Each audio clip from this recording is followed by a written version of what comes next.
Oke, buka dulu ya teman-teman. Assalamualaikum warahmatullahi wabarakatuh. Waalaikumsalam warahmatullahi wabarakatuh. Selamat pagi semuanya.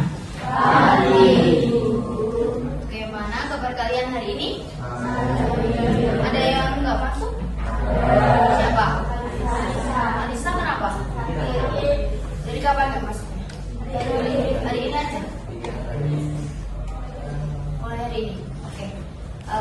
Sebelum memulai pembelajaran, alangkah baiknya kita berdoa dulu ya. Untuk ketua kelasnya siapa?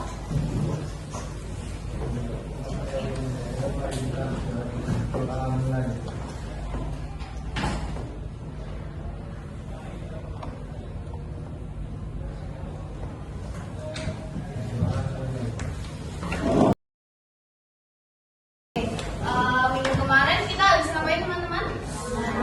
Ulangan penilaian harian. Berarti kalau setelah penilaian harian kita akan masuk ke bab selanjutnya, yaitu bab selanjutnya sistem ekonomi. Nah, boleh diperhatikan dulu ya teman-teman.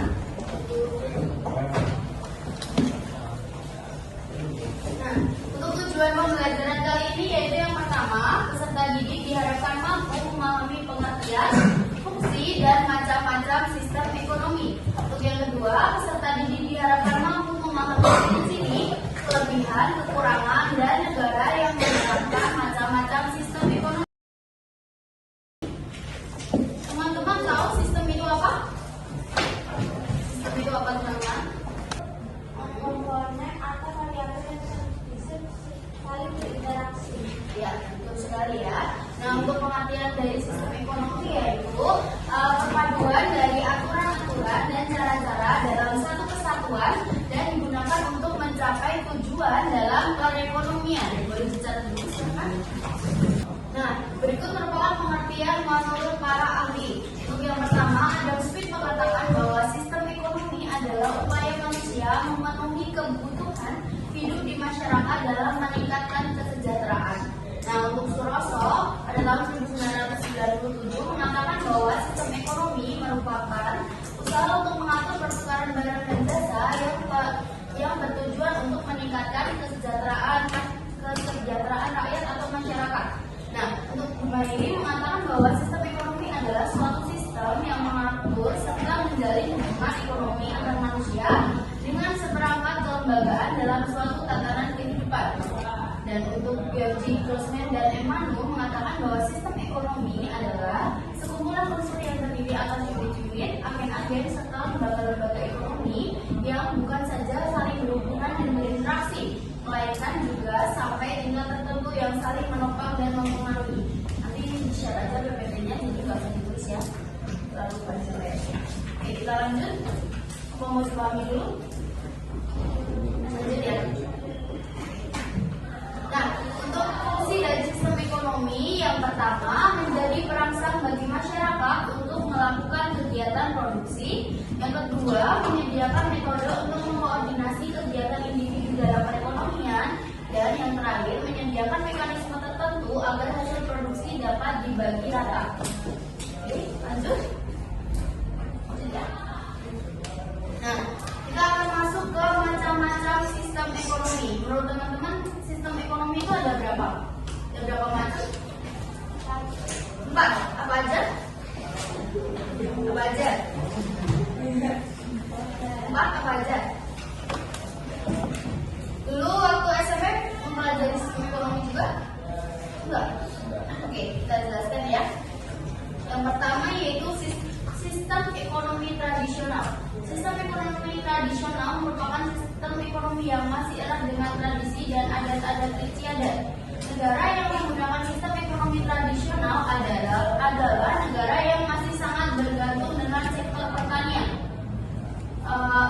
Negara-negara ini biasanya masih sangat sederhana dalam sistem ekonominya. Jadi biasanya masih menggunakan barter. Teman-teman tahu barter itu apa?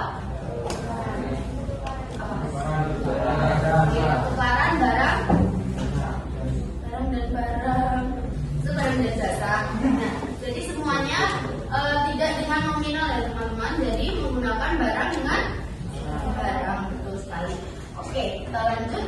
Yang kedua yaitu sistem ekonomi komando. Teman-teman tahu komando itu apa?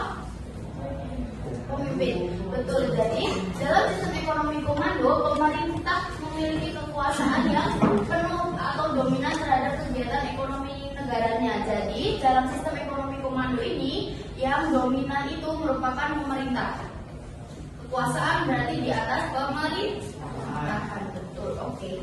Yang ketiga yaitu sistem ekonomi liberal. Sistem ekonomi liberal adalah sistem ekonomi yang memberikan kebebasan seluas-luasnya kepada masyarakat dalam melakukan kegiatan ekonomi. Jadi kekuasaan tertinggi dalam sistem ekonomi liberal itu merupakan masyarakat. Jadi kebalikan dari ekonomi komando tadi, bahwa ekonomi liberal menitikberatkan kebebasan kepada seluas-luasnya pada masyarakat. Betul. Oke. Kita lanjut. Nah, yang keempat yaitu sistem ekonomi campuran. Menurut teman-teman, campuran itu apa? Gabungan berarti dalam sistem ekonomi campuran ini merupakan gabungan dari sistem ekonomi komando dan sistem ekonomi liberal. Nah, pada sistem ekonomi ini baik pihak pemerintah maupun swasta memiliki peran yang sama dalam perekonomian. Oke, silakan. Oke, bisa didengarkan dulu. Sudah kumpul di kelompoknya masing-masing. Ada kelompok 1 di sebelah mana? Kelompok 2, kelompok 3, kelompok 4, kelompok 5. Oke, silakan dikerjakan menurut bagiannya masing-masing ya teman-teman. Kelompok 1 bagiannya adalah ekonomi tradisional, kelompok 2 yaitu komando, kelompok 3 liberal, kelompok 4 itu campuran, dan kelompok 5 yaitu Pancasila. Oke, jadi waktu pengerjaannya 20 menit ya teman-teman.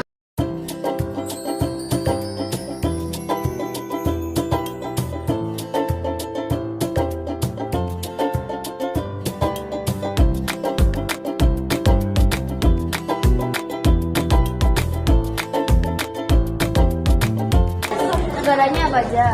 Ini.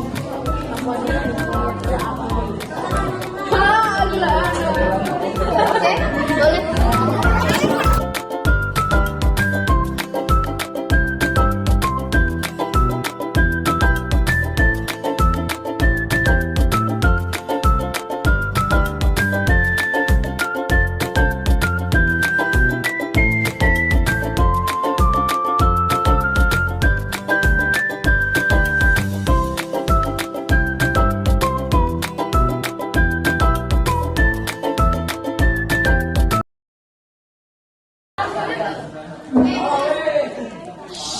Ayo didengarkan, kelompok 1 mau presentasi dulu, silakan.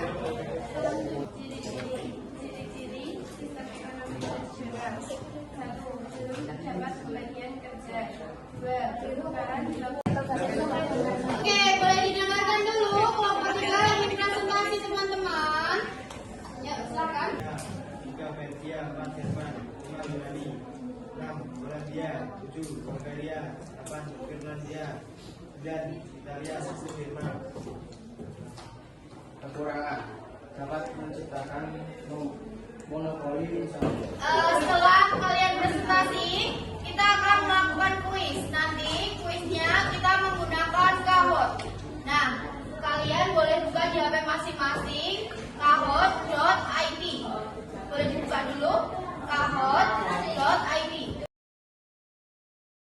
Jadi sistemnya yaitu nanti soal hanya ditampilkan di depan. Jadi di HP kalian hanya ada pilihan jawaban. Sudah siap semua?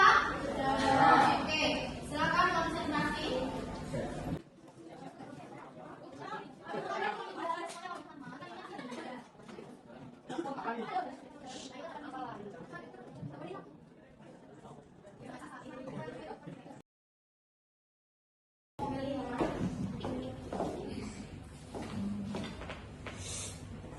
Iya, oke. Terima kasih ya. Beri tepuk tangan dulu buat teman-teman.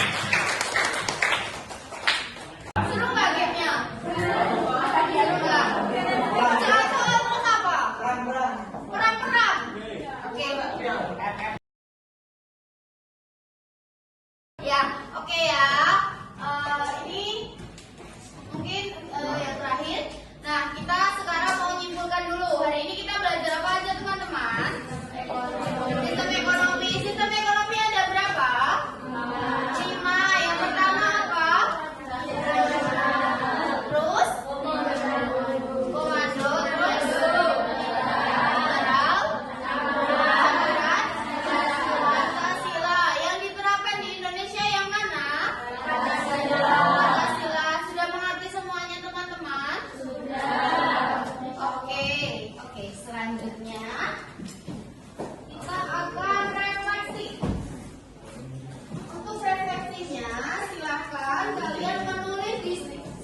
warahmatullahi